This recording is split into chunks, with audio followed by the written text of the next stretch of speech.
한국자주국방 네트워크 대표 신범철 국립외교원 교수 나오셨습니다. 안녕하세요. 안녕하세요. 자, 이종걸 실장님. 네네.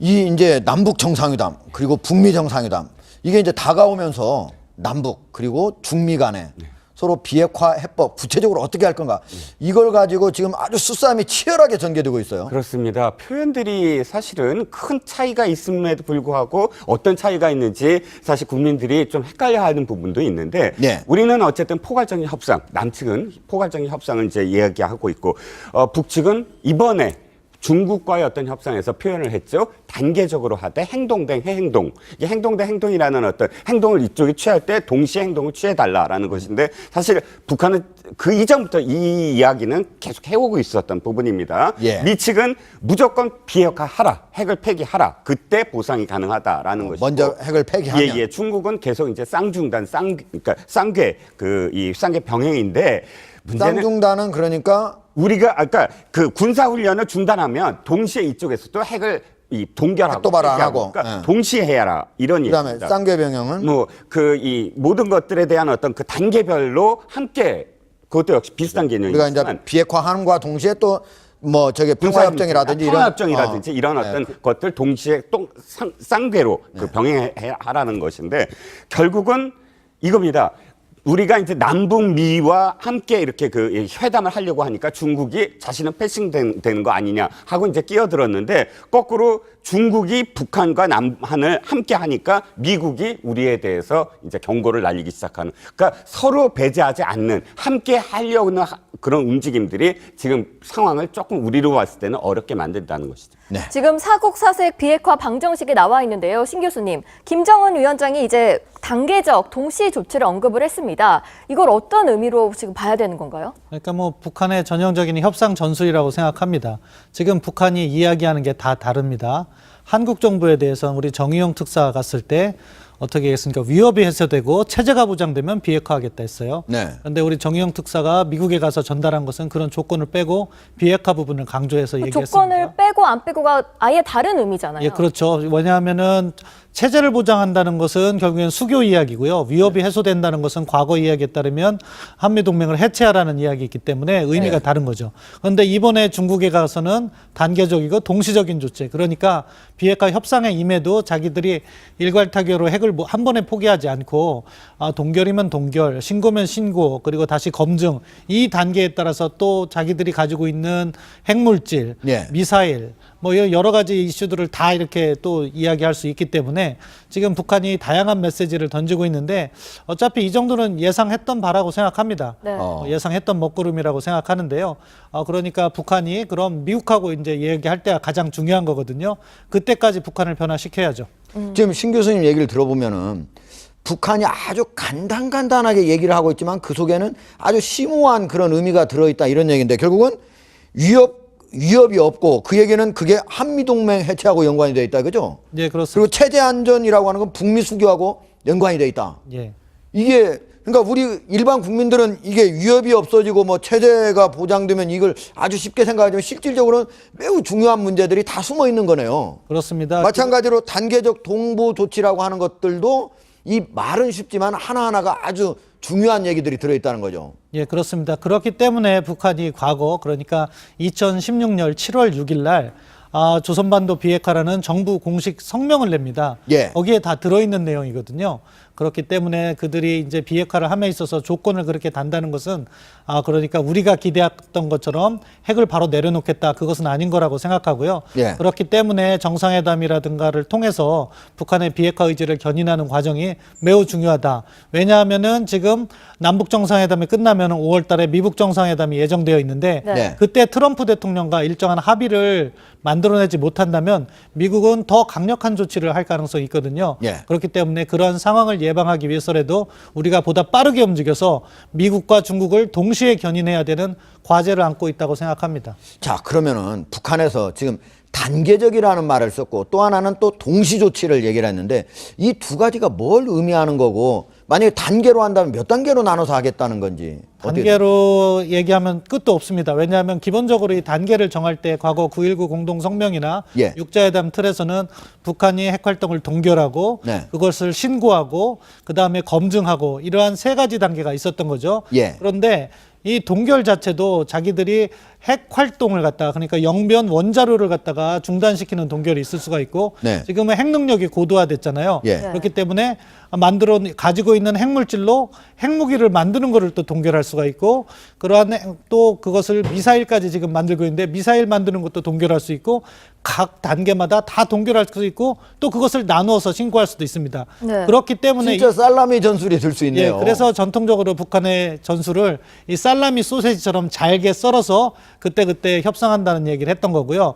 그리고 보상, 행동 대 행동의 원칙이라는 것은 그러한 자기들의 행동이 있을 때마다 보상을 받겠다는 겁니다. 그렇다 보니까 이러한 활동을 갖다가 단계적인 협상을 하고 그 협상이 있을 때마다 보상을 하게 되니까 이게 늘어지면 늘어질수록 비핵화 단계가 길어지고 비핵화가 그래서 어려워지는 10년 이상 저희 협상해야 그렇습니다. 된다 얘기가 그렇기 나오는 때문에 우리가 해야 되는 것은 그 단계를 줄여야 되는 거죠. 그럼 우리 정부의 구상이 지금 궁금한데요. 원래는 청와대는 뭐 일괄 타결을 해야 된다는 식으로 얘기했다가 북중 정상회담이 지난 후에 말이 좀 바뀌었거든요. 그러니까 우리 문재인 정부의 그런 해법은 사실은 단계적 접근이었습니다. 처음엔. 어허. 그러니까 동결 입구, 비핵화 출구라는 어떻게 보면 2단계. 크게는 2단계를 네. 이야기를 했었습니다. 그런데 이제 미국이 정상회담을 합의해 주면서 이야기한 것이 일괄 타결 방식이 나오니까 우리도 그쪽을 준비해야겠다 해서 고르디우스의 매듭을 한 번에 잘라야 된다 이야기를 했던 건데 지금 다시 북한이 단계를 갖다가 요구하니까 그거를 다시 조정하려고 하는 것 같아요. 중요한 것은 이렇게 우리가 좀 왔다 갔다 하는 네, 셈이네요. 지금 흔들리는 모습을 보여서는 안 되는 거고요. 네. 중요한 것은 지금 단계에서 이것을 어떻게 조합을 시킬 것인가 그런 부분이 되게 중요하다고 생각하는데 문정인 특보께서 어제 일본에서 이야기한 방식이 있습니다. 네. 그러니까 미북 간에 타결은 일괄 타결 방식으로 하나 하고 그다음에 그것을 이행하는 것은 단계적으로 나누고 뭐 이렇게 아무튼 미국과 북한의 이익을 조합을 시키려고 하는 것 같습니다. 네. 저는 그저 좋은 방법이라고 생각하는데 그 정도만 돼서는 안 된다고 생각합니다. 네. 중요한 것은 제재가 있는데 이 제재를 한 번에 풀어줘서는 안 되고 어허. 나눠서 풀어주면서 북한의 지속적인 비핵화를 견인해야 되고 이러한 단계를 갖다가 너무 길게 나누면 안 되기 때문에 예. 특정 시기까지 못을 박아야 된다. 예를 들면 2020년이라든가 그건 트럼프 임기가 끝나는 해고 아하, 이 협상의 시한을 정해야 된다. 예, 그래야지 북한이 단계를 나누는 것을 우리가 막을 수 있기 때문에 그런 여러 가지 고민을 지금 정부가 해야 된다고 생각합니다. 네. 네. 자, 이정우 실장님. 네네. 그런데 미국에서 이제 주장하는 거는 잠깐 일괄 타결이면서 리비아식 해법이다 이런 얘기를 많이 하잖아요. 네, 그렇습니다. 근데 리비아식 해법도 실제로는 한 번에 다 해결된 게 아니고 여러 단계를 거쳤다 이런 얘기도 있더라고요. 네, 그렇죠. 일단 모든 핵이라는 건 물론 아까 그 단계 말씀하셨지만 그 단계는 다 거칩니다. 예를 들어서 동결. 왜냐하면 더 이상 안 하는 그러니까 현재 단계에서 어쨌든 멈춤이 있어야 되지 않겠습니까? 그러니까 그게 동결이고 그 다음에 신고한다든지 또는 검증한다든지 이런 단계들은 사실 리비아에서도 다 거치놨던 부분들인데 네. 문제는 그 다음 최종적으로 어떻게 되느냐인데 최종적으로 그 핵 폐기 물질이 모두 다 지금 미국으로 가 있지 않습니까? 그러니까 통째로 미국에 다 핵폐기 완전한 어떤 비핵폐기의 단계가 미국으로 그것을 이전하는 단계로 갔기 때문에 거기에 대해서 완전한 비핵화다. 우리가 리비아식 해법이라는 것을 이야기할 때 결과를 두고 이야기하지 그 과정을 두고 시작과 과정을 두고 이야기하지 않는 것이 바로 이제 그런 점에서 완전한 비핵화다라고 미국에서 요구하는 것이죠. 그러니까 네. 최종적으로 어느 것을 할 것이냐. 그러니까 지금도 마찬가지입니다. 북한이 비핵화 마지막 단계를 어떻게 우리한테 보여줄 것이냐지 그 이전에 단계별로 뭐 동결한다거나 신고한다거나 이것이 중요한 것이 아니다. 방점을 어디에 두느냐가 미국의 어떤 시각이죠. 네. 그런데 이제 중국 시진핑 주석이 트럼프 미국 대통령에게 요구했다는 사국 평화 협정 체결이 있거든요. 이게 일본 교도통신 발인데 이게 어떤 의미가 있는 건가요? 뭐 언론사에서 나온 특히 일본 언론사에서 나온 거기 때문에 뭐 100% 신뢰할 수는 없지만 네. 기본적으로 중국의 입장을 잘 반영하고 있다고 생각합니다. 예. 왜냐하면 왜냐하면은 중국은 앞서 우리 이 의원님께서 말씀하셨지만 쌍궤 병행을 기본적으로 북핵 해법의 기본 틀이라고 이야기하고 있습니다. 이 쌍궤 병행이라는 것은 한쪽에 비핵화 협상을 하고 그것과 동시에 다른 한쪽에서는 평화체제 협상을 한다는 겁니다. 네. 중국의 입장에 있어서는 이 평화체제 협상이 되게 상당히 중요한 의미를 가집니다. 왜 그러냐? 결국 한반도에 있어서 북한 지역에 중국의 영향력을 확보하는 기반이 되기 때문에 그렇습니다. 네. 이 평화체제 협상이라는 것은 결국에 한국 전쟁을 완전히 종결시키고 새로운 평화체제를 만드는 과정에서 그러니까 냉전 구조의 해체, 그리고 중국은 주한미군의 존재라든가 한미동맹을 냉전 구조로 보고 있기 때문에 그 문제를 함께 풀어가겠다는 전략적 속셈이 있는 겁니다. 아, 그러니까 결국 북미 간의 평화 체제를 체결한다 이 말은 결국은 주한미군이 철수하고 하는 거하고 연관이 돼 있다는 거죠. 과거에는 그렇게 할 수 있었는데 또 북한이 입장을 바꾼다면은 네. 주한미군이나 한미동맹을 인정해버리고 평화협정을 체결할 수도 있습니다. 아하. 네. 그럴 경우에는 중국은 제재는 자기들이 고생해서 다 했는데 한반도의 전략적 상황은 미국만 유리하게 되는구나 하는 우려를 하는 것이고 네. 그렇기 때문에 이러한 대화의 과정에서 관여를 함으로써 자신들의 이익을 확대하려는 그러한 입장을 전개하고 있다고 보시면 될 것 같습니다. 네. 알겠습니다. 도널드 트럼프 미국 대통령도 한미 FTA 협상과 향후 전개될 북한과의 핵협상 연계를 시사하는 듯한 발언을 했는데요. 직접 들어보겠습니다. I may hold it up till after a deal is made with North Korea. Does everybody understand that? Because it's a very strong card. And I want to make sure everyone is treated fairly, and we're moving along very nicely with North Korea. And we'll see how it all turns out. Maybe it'll be good, and maybe it won't. And if it's no good, we're walking. And if it's good, we will embrace it. 신범철 교수님, 지금 트럼프가 FTA만 북핵하고 연계시켜놓은 게 아니고 심지어 휴전선의 국방비, 우리가 대고 있는 이 국방비까지도 연계를 시켜야 된다라고 주장을 했어요. 어떤 의도로 이런 얘기를 시작했을까요? 기본적으로 방위비 분담금 특별협정 협상이 올해 진행되는 과정에 있습니다.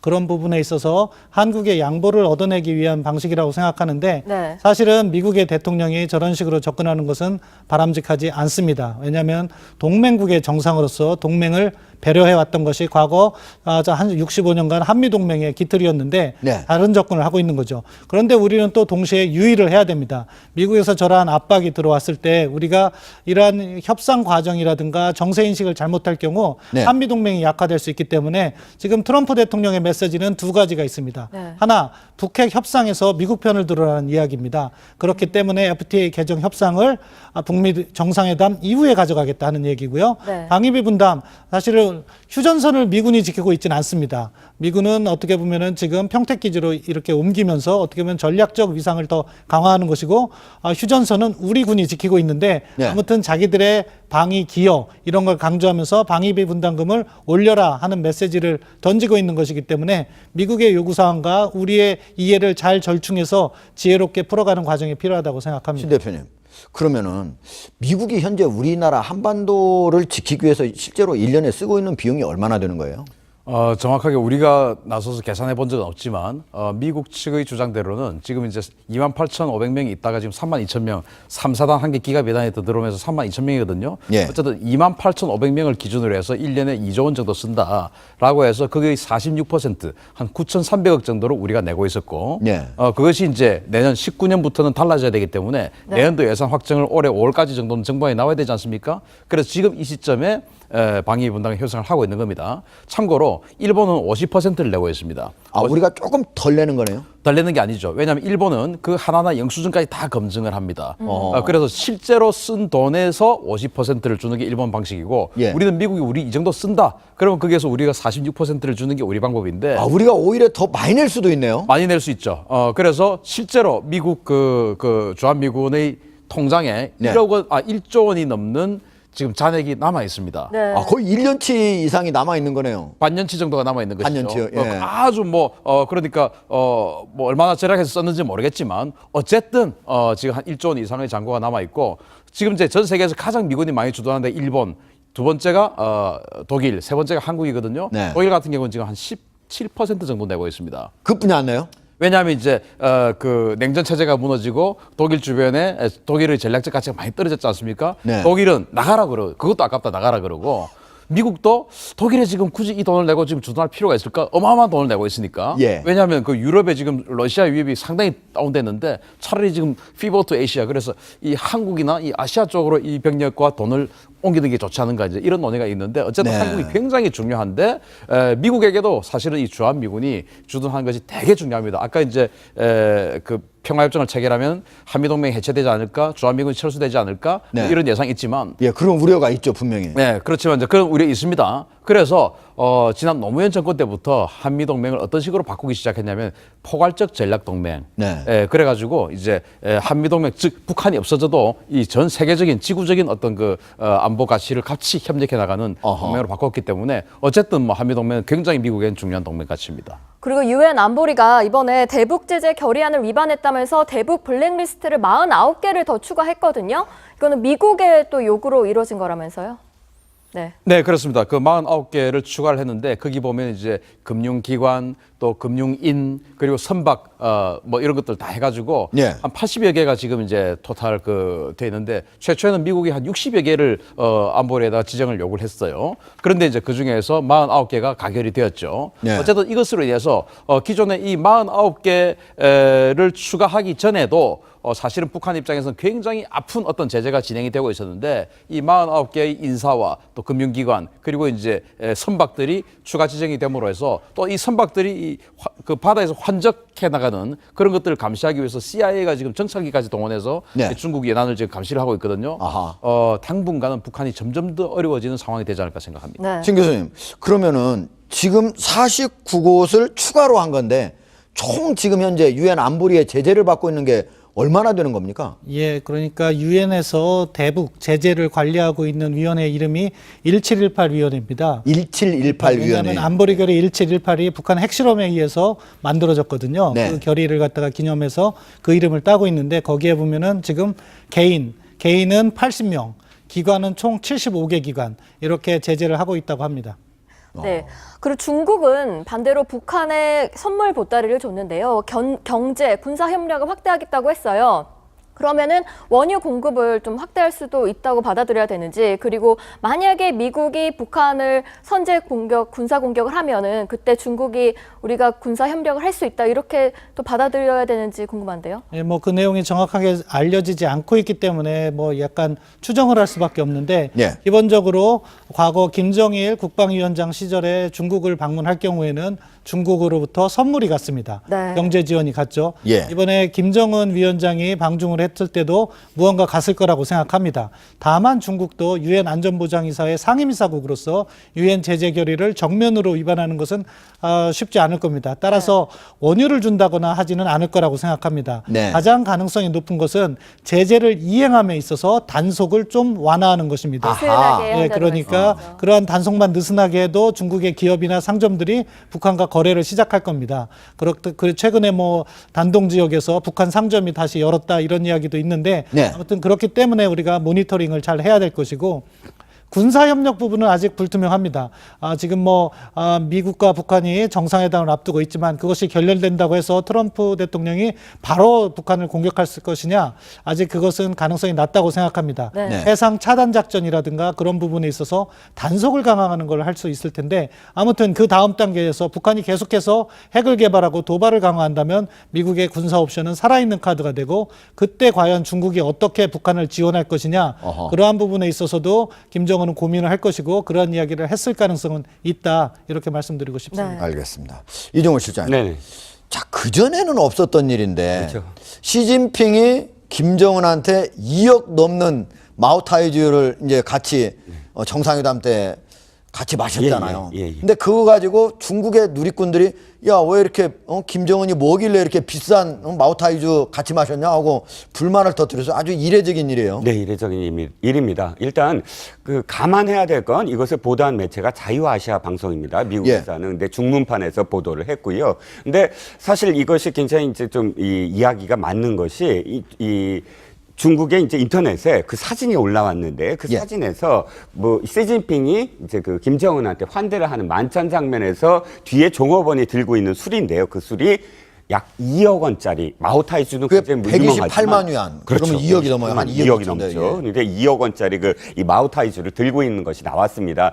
한 잔당 뭐 수백만 원의 어떤 가치가 어마어마하네요. 있다죠. 네. 그런데 그 네티즌들의 반응이 지금 사실 지금 나오는 영상입니다. 술을 같이 네, 바로 마시는 저기에 건데요. 여기 보시면은 그 술병을 또 저거는 네티즌들이 잔이 큰 찾아낸 걸로 거예요. 봐서 포도주나 있는 것 같고 사실 마우타이주는 아주 8mm 잔에 작은 잔에 그렇죠. 지금 마셔요. 와인입니다. 지금은 저건 와인입니다. 와인이시고요. 네. 사진이 있는데 그 사진에서 뒤에 서 있는 그 종업원들이 들고 있는 술 때문에 이게 밝혀진 거예요. 예. 그런데 네티즌들 반응입니다. 앵커께서 말씀하셨듯이 아니 국가 주석이 그 이 외국 정상들과의 어떤 만찬에서 무엇을 먹었다고 네티즌들이 반응을 보일 수 없는 것이 중국의 그 반응인데 이것과 관련해서 굉장히 어떻게 김정은한테 그렇게 할 수 있느냐와 그 다음에 앞으로 그 이 환대하는 그런 비용들을 올려야 되지 않느냐 한 변호사가 그런 어떤 글도 올렸다고 합니다. 그럴 정도로 사실은 중국이 분위기가 바뀌었다는 것. 또 한 가지는 김정은에 왜 그런 환대를 하느냐 이 두 가지가 겹치면서 그런 반응들이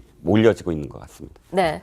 지금 동그라미로 나오는 게 빨간색 동그라미에 있는 게 2억 원짜리 마오타이주입니다. 예, 저게 네. 1960년대 생산된 아주 희귀한 그래서 인터넷상에서 이미 경매로 올라갈 때 128만 위안이나 한다는 아주 고급 마오타이주입니다. 네, 신인균 대표님.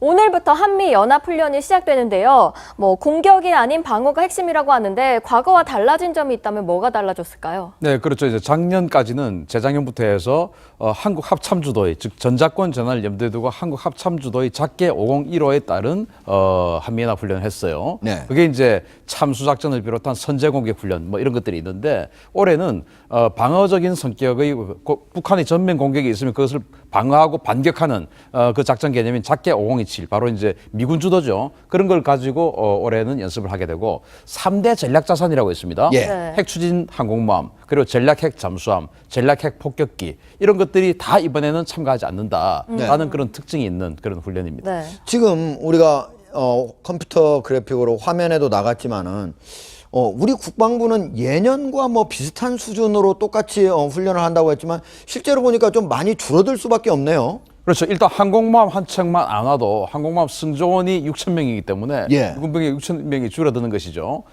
그래서 그 이번에 좀 참가한 전력들이 어떤 그 규모는 크게 차이가 없다 하더라도 그 내용면에서 전략 자산들이 참가를 하지 않기 때문에 재래식 전력을 위주로 하는 그런 어떤 그 훈련이다. 그래서 북한에 대한 위협은 상당히 좀 적지 않느냐. 다만 쌍용 훈련이라고 해서 예. 지금 이제 오늘 같이 시작을 합니다. 한미연합 해병대 훈련인데 이건 예년보다 훨씬 크게 하는 그런 또 특징이 있어요. 와스프라고 하는 강습 상륙 전단 그리고 예. 본홈 리처드라고 하는 강습 상륙 전단 두 개의 강습 상륙 전단이 이 동시에 해병 상륙 훈련한 것을 저는 사실 본 적이 없습니다. 그래요? 이번에 이제 하기 때문에 아마도 이번 훈련의 핵심은 북한이 우리를 공격을 하면 반격해서 북한의 어딘가에 상륙하는 즉 반격의 방점을 둔 그런 훈련이 아닌가 싶습니다. 그렇죠. 이거는 그러니까 북한이 얘기하는 북침 훈련이 아니라 먼저 공격하면은 반격하는 훈련이기 때문에 강하게 한다 이런 얘기죠. 그렇습니다. 예. 네. 그런데 미국 핵 항공모함 같은 전략 자산들이 한미 합동 훈련에는 참석하지 않지만 한반도 주변에는 몰려와 있다고요? 그렇죠. 그게 핵심입니다. 네. 지금 이제 미국의 항공모함들이 총 10척이 있는데 그중에서 지금 뭐 서너 척은 수리를 하고 있어요. 네.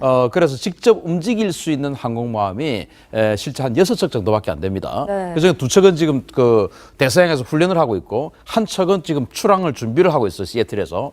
3척이 남았는데 그중에서 하나는 로널드 레이건 바로 요코스카 있죠. 예. 또 하나는 칼빈슨이라고 해서 원래 이쪽에 없는 건데 이미 한 달 전에 베트남부터 시작해서 동중국해 계속 동아시아 작전하고 쪽에. 있어요. 동아시아에. 그리고 중동 지역에서 작전하고 있던 항공모함 한 척이 있는데 시어도르 루즈벨트라고 있습니다. 예. 이게 지난주에 이제 한국으로 이 한국이 아니고 7함대 작전구역 즉 이 동아시아로 들어왔어요. 그래서 이 비록 이 훈련에는 참가하지 않지만 항공모함 3척이 한반도 주변에 대기는 하고 있다. 그래서 언제든지 북한과의 협상이 결렬되면 군사적인 압박을 강하게 할 수 있는 준비는 하고 있다는 겁니다. 결국 미국은 우리 정부의 요구 때문에 전략 자산들을 이번에 같이 참여는 안 시켰지만 언제든지 요구하면 할 수 있도록 준비는 했다는 얘기네요. 그렇습니다. 그래서 참가는 하지 않죠. 아까 뭐 전략 핵 잠수함, 전략 핵 폭격기 예. 포함에는 어마어마하게 지금 운영 인력까지 해서 다 같이 들어와 있습니다. 네.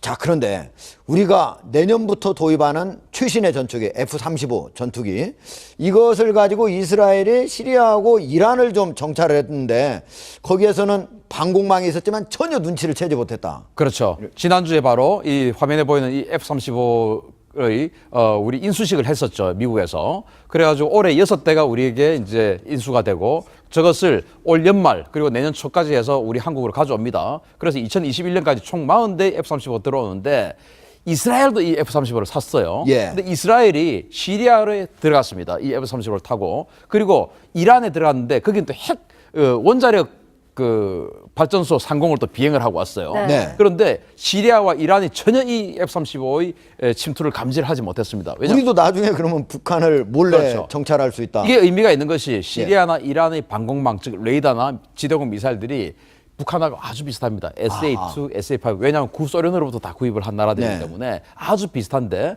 북한하고 비슷한 방공망을 가지고 있는 레이더를 가지고 있는 이 시리아와 이란이 이 F-35를 전혀 탐지하지 못했다라고 하는 것은 또 특히나 이스라엘 같은 경우는 이란을 공습하고 시리아는 이미 폭격을 했고 예. 이란까지도 폭격을 할 계획을 가지고 있었던 나라 아니겠습니까? 그런 F-35가 특히 폭격 능력이 아주 좋아요. 그런 40대를 가지고 오는데 전혀 탐지를 하지 못했다. 북한에게 주는 시사점이 아주 클 수가 있죠. 네. 알겠습니다. 그래서 완전한 비핵화다라고 미국에서 요구하는 것이죠. 그러니까 최종적으로 어느 것을 할 것이냐. 그러니까 지금도 마찬가지입니다. 북한이 비핵화 마지막 단계를 어떻게 우리한테 보여줄 것이냐지 그 이전에 단계별로 뭐 동결한다거나 신고한다거나 이것이 중요한 것이 아니다. 방점을 어디에 두느냐가 미국의 어떤 시각이죠. 네.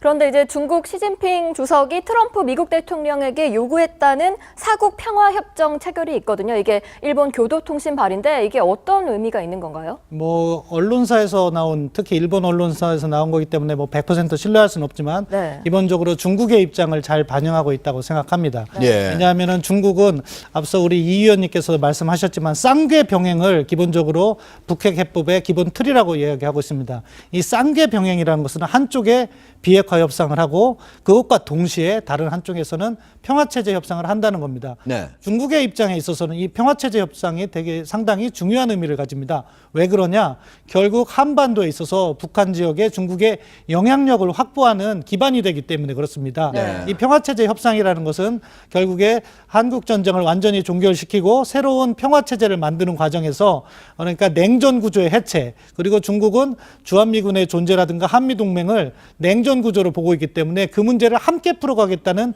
전략적 속셈이 있는 겁니다. 아, 그러니까 결국 북미 간의 평화 체제를 체결한다 이 말은 결국은 주한미군이 철수하고 하는 거하고 연관이 돼 있다는 거죠. 과거에는 그렇게 할 수 있었는데 또 북한이 입장을 바꾼다면은 네. 주한미군이나 한미동맹을 인정해버리고 평화협정을 체결할 수도 있습니다. 아하. 네. 그럴 경우에는 중국은 제재는 자기들이 고생해서 다 했는데 한반도의 전략적 상황은 미국만 유리하게 되는구나 하는 우려를 하는 것이고 네. 그렇기 때문에 이러한 대화의 과정에서 관여를 함으로써 자신들의 이익을 확대하려는 그러한 입장을 전개하고 있다고 보시면 될 것 같습니다. 네. 알겠습니다.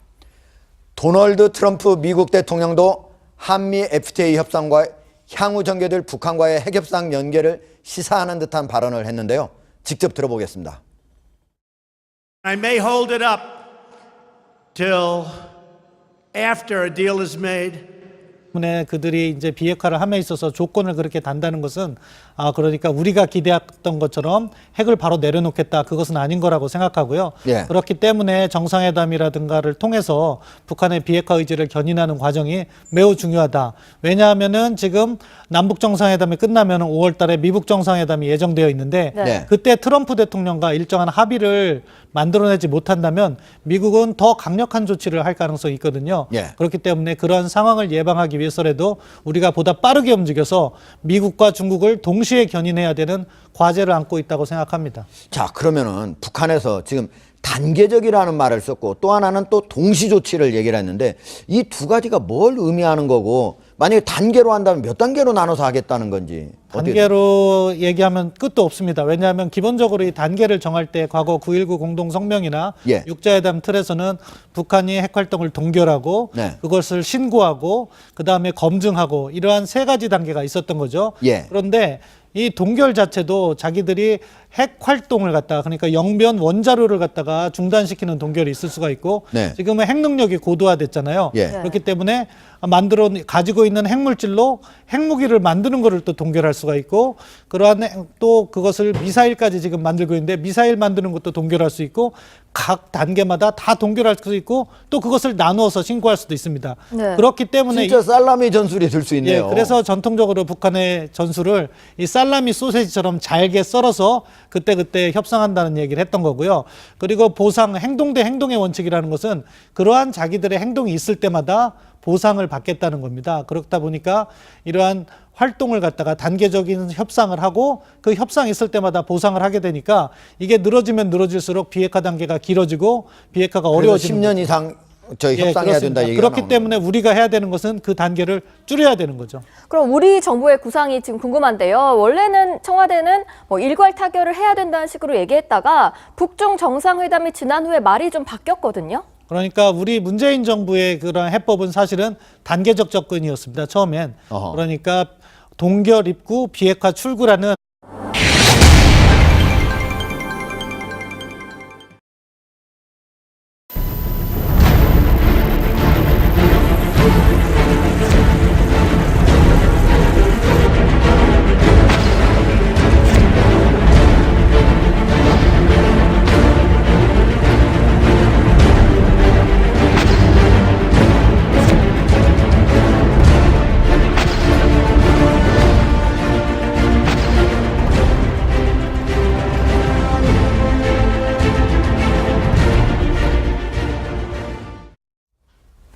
신인균 자주국방 네트워크 대표 신범철 국립외교원 교수 나오셨습니다. 안녕하세요. 안녕하세요. 그러니까 자, 이종호 실장. 네네.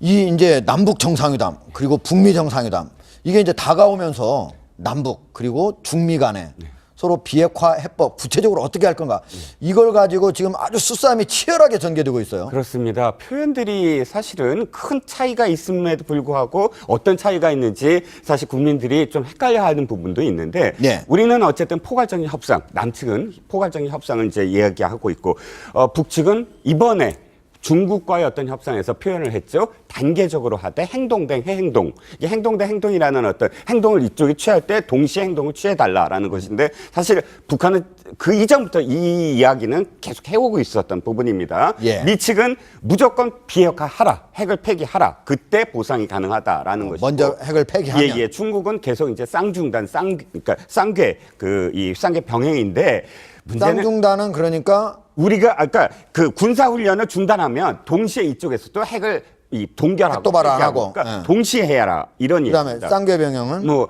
그 이 모든 것들에 대한 어떤 그 단계별로 함께 그것도 역시 비슷한 우리가 이제 개념이지만 비핵화함과 동시에 또 뭐 저기 평화협정이라든지 이런 평화협정이라든지 이런 어떤 것들 동시에 또 쌍궤로 그 병행하라는 것인데 결국은 이겁니다. 우리가 이제 남북미와 함께 이렇게 그 회담을 하려고 하니까 중국이 자신은 패싱되는 거 아니냐 하고 이제 끼어들었는데 거꾸로 중국이 북한과 남한을 함께 하니까 미국이 우리에 대해서 이제 경고를 날리기 시작하는. 그러니까 서로 배제하지 않는 함께 하려는 그런 움직임들이 지금 상황을 조금 우리로 봤을 때는 어렵게 만든다는 것이죠. 네. 지금 사국사색 비핵화 방정식이 나와 있는데요. 신 교수님, 김정은 위원장이 이제 단계적 동시 조치를 언급을 했습니다. 이걸 어떤 의미로 지금 봐야 되는 건가요? 그러니까 뭐 북한의 전형적인 협상 전술이라고 생각합니다. 지금 북한이 이야기하는 게 다 다릅니다.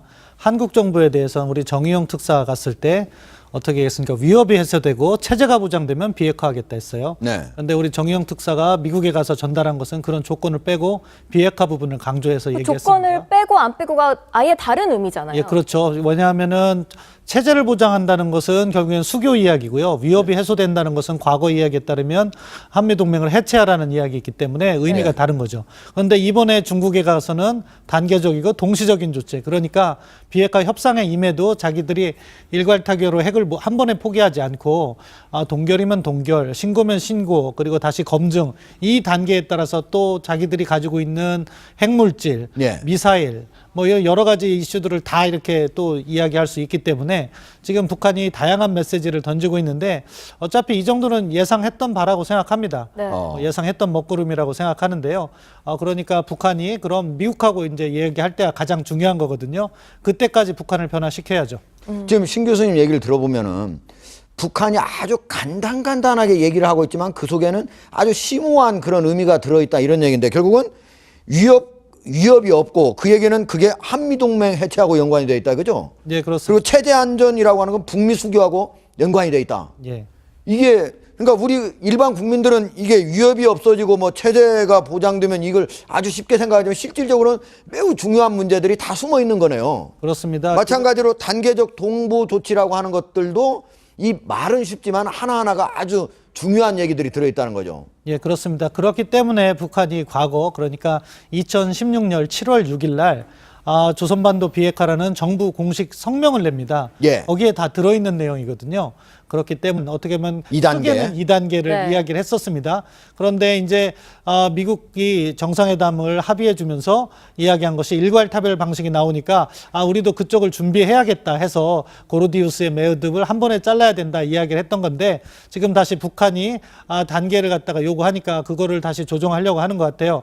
중요한 것은 이렇게 우리가 좀 왔다 갔다 하는 네, 셈이네요. 지금 흔들리는 모습을 보여서는 안 되는 거고요. 네. 중요한 것은 지금 단계에서 이것을 어떻게 조합을 시킬 것인가 그런 부분이 되게 중요하다고 생각하는데 문정인 특보께서 어제 일본에서 이야기한 방식이 있습니다. 네. 그러니까 미북 간에 타결은 일괄 타결 방식으로 하나 하고 그다음에 그것을 이행하는 것은 단계적으로 나누고 뭐 이렇게 아무튼 미국과 북한의 이익을 조합을 시키려고 하는 것 같습니다. 네. 저는 그저거 좋은 방법이라고 생각하는데 그 정도만 돼서는 안 된다고 생각합니다. 네. 중요한 것은 제재가 있는데 이 제재를 한 번에 풀어줘서는 안 되고 어허. 나눠서 풀어주면서 북한의 지속적인 비핵화를 견인해야 되고 이러한 단계를 갖다가 너무 길게 나누면 안 되기 때문에 예. 특정 시기까지 못을 박아야 된다. 예를 들면 2020년이라든가 그건 트럼프 임기가 끝나는 해고 아하, 이 협상의 시한을 정해야 된다. 예, 그래야지 북한이 단계를 나누는 것을 우리가 막을 수 있기 때문에 그런 여러 가지 고민을 지금 정부가 해야 된다고 생각합니다. 네. 네.